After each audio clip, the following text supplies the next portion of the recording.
आमचे नवनवीन व्हिडिओ पाहण्यासाठी व्हिडिओ खाली दिलेल्या सबस्क्राइब बटनवर क्लिक करा आणि हो, या घंटीला क्लिक करायला अजिबात विसरू नका। कृतज्ञता सोहळा उत्साहात संपन्न।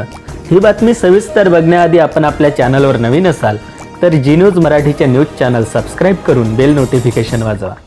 दिनांक 25 डिसेंबर रोजी कृतज्ञता सोहळा संपन्न झाला। जगातील विख्यात पुस्तकांचे हॉटेल ओझर नाशिक या ठिकाणी राधिका फाउंडेशन बहुउद्देशीय संस्थेचे कृतज्ञता सन्मान सोहळा, उचित सन्मान सोहळा ज्योतिष स्टोअरचे संचालक वसंतराव खैरनार आणि संचालिका भीमा संपत जोंधळे, आदिवासी विभागाच्या MD लीना बनसोडे यांच्या उपस्थितीत संपन्न झाला। कार्यक्रमाचे अध्यक्ष वसंतराव खैरनार, ग्रंथमित्र आजींचे पुस्तक हॉटेल, त्यावेळी राधिका फाउंडेशन संस्थेने केलेल्या कामाची थोडक्यात माहिती प्रवीण जोंधळे यांनी दिली। त्याप्रसंगी राधिका फाउंडेशन बहुउद्देशीय संस्थेचे संस्थापक अध्यक्ष चेतना सेवक,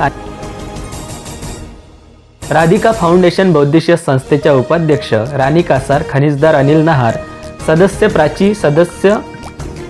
प्राचीराव, राजनंदिनी अहिरे, संदीप काकड, राजेंद्र बाफना, किशोर जैन आदी उपस्थित होते। राधिका फाउंडेशन संस्थापक अध्यक्ष चेतना सेवक व पदाधिकारी यांना सन्मानित करून आजींचे पुस्तक कृतज्ञता सोहळा पार पडला असून अगदी आनंदाच्या व खेडीमेडीच्या वातावरणात कार्यक्रम संपन्न झाला।